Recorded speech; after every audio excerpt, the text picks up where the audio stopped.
G'day Ziggy D here and welcome to the Day 3 guide for my 7-day Righteous Fire Marauder project. In Day 4's guide I want to go over how to switch to Righteous Fire. What do you actually need to be able to start running Righteous Fire? Now you can run Righteous Fire at the very minimum at level 65. It's possible to run Righteous Fire before then, but not in this build, and I recommend just waiting until 65 before you start doing it. It's really not worth it to put the investment in to try and run it before then. Now, I did switch to Righteous Fire at level 65 on this character, and I was actually blown away with how, once I got it up and running, there was a bit of sort of fiddling with gear and getting everything set up and breaking this sort of stuff down, which I'll share with you guys to make it nice and easy for you guys, but I was blown away with how strong it actually was. Considering I've spent less than 2 exalts on this character, 1.5 on the Rise of the Phoenix alone, and then the rest of the currency just on pretty cheap gear upgrades, for less than 2 exalts, this is probably the most DPS I've ever had on a character at level 65. This is usually like my level 75-ish DPS on characters. I know I play fairly low DPS, mostly tanky characters, but the value you get, the DPS for your money, is really insane with Righteous Fire. So I'm very, very happy with how this is going so far. I'm very excited with pushing it a bit further over the coming days. So let's get in and break down what you actually need to switch to Righteous Fire. Now, there is some leeway in each of these different stats, like you can go up or down slightly on the max fire resist or up or down slightly on the regen, but I would use these as pretty much the rough guidelines. I would use these as the minimums. I've tried to plot out the minimums for you guys. If you're overshooting each one of these, or if you're close to each one of these, then you're probably going to be pretty safe. So the first thing is the most obvious. You need Rise of the Phoenix, and you cannot equip this until level 65. So as I said, no point doing this before level 65 because this gives you 8% max fire resist, and it is absolutely necessary.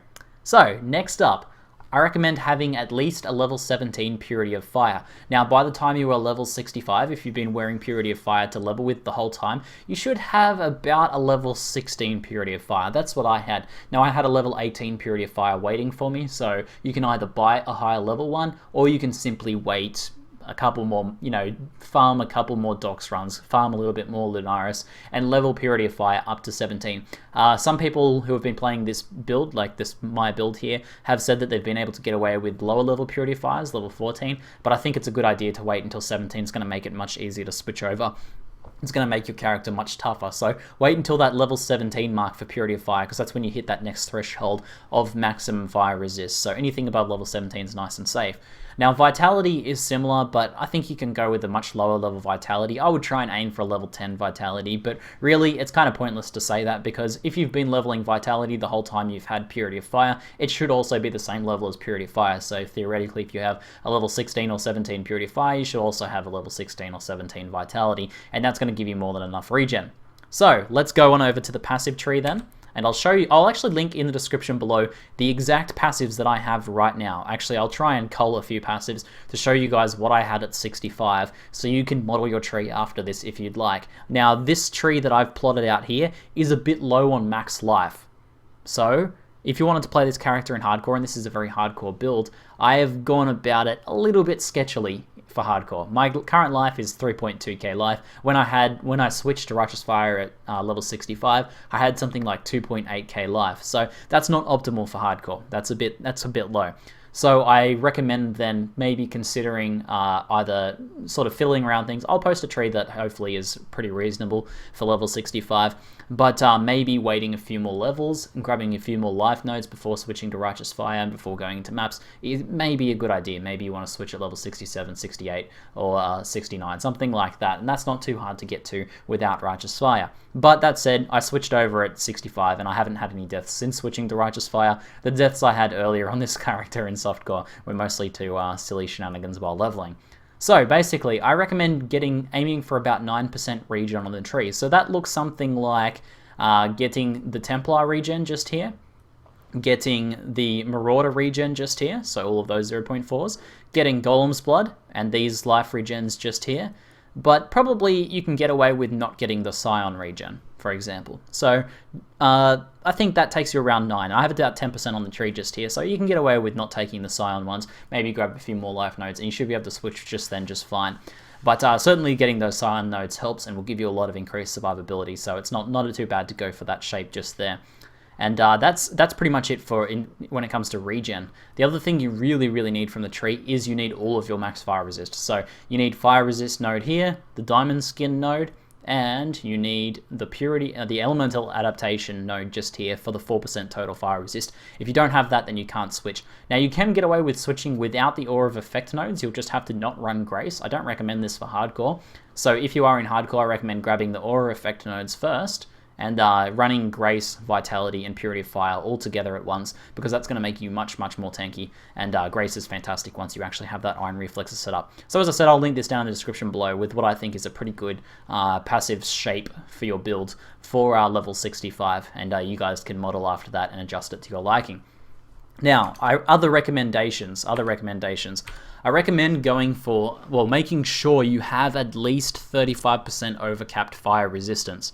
If you're in hardcore, you probably want to aim for a bit more. This means just getting a bit of extra fire resist. Count it with your purity of fire up. With purity of fire up, I have 199 out of like over 90, so I'm like 99 over or something like that. I'm like 100 over cap, so I'm very safe. But go for at least 35% over, and if you're gonna start going into maps pretty soon, then maybe aim for 60 or 70. Now the reason for this is if you get cursed with flammability or elemental weakness, or heavens forbid you're in a map that has elemental weakness on it and someone casts flammability on you, you will lose a lot of fire resist. Now if you suddenly drop down to 70 fire resist, then you will kill yourself very quickly. You will drop a lot of life while you're under the effects of Righteous Fire. Now you can, in an emergency, pop something like this Ample Rubbing Flask here, where it has immunity to curses, and that will help you stay alive, but you don't want to put yourself in that situation. Just overcap your fire resist. That's a good safety net. I think it's a good idea to try and aim for that. And since you're running Purity of Fire on this character, and if you're using a Rumvrax like I am,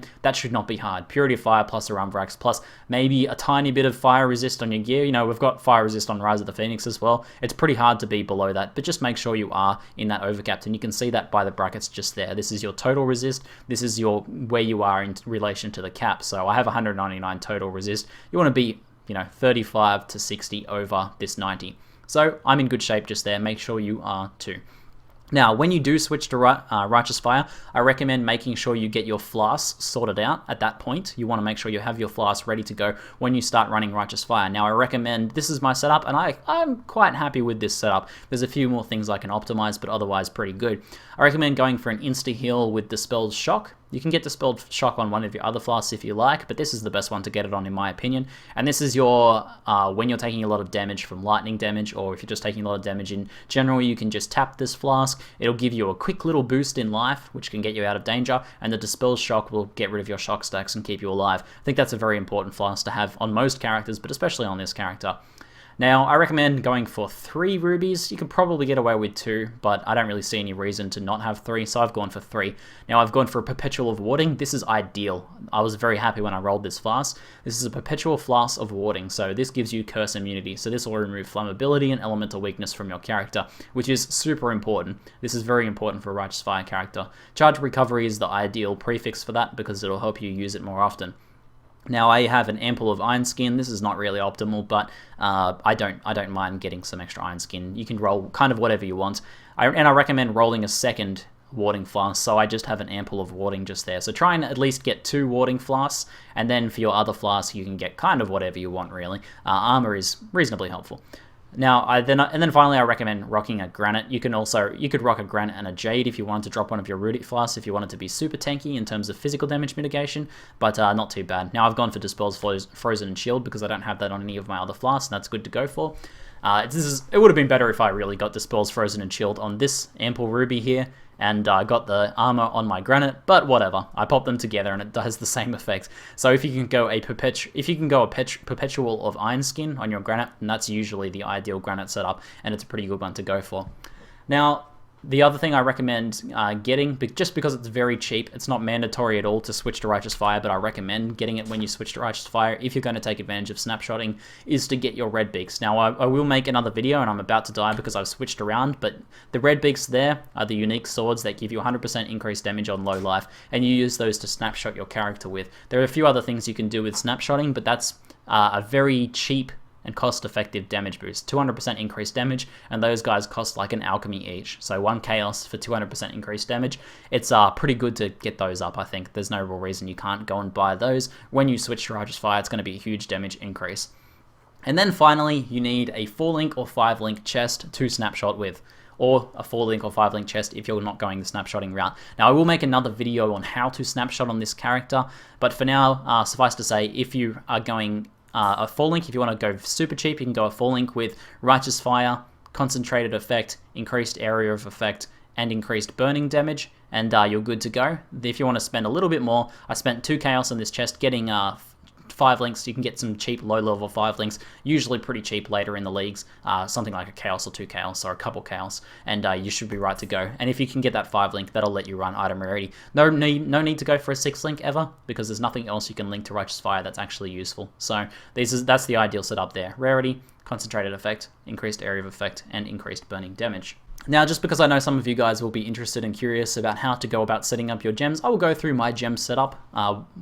There's some alterations, and I can go through that as I want. I'm using a Rumvarax. If you have very good rares, you can use Brightbeak instead, and you can then use Leap Slam instead of Whirling Blades. Leap Slam is faster than Whirling Blades on a Brightbeak, but if you're going a Rumvarax, just go with Whirling Blades. You could go with Leap Slam if you want as well. I like Whirling Blades a lot. It feels good. It's quite fast.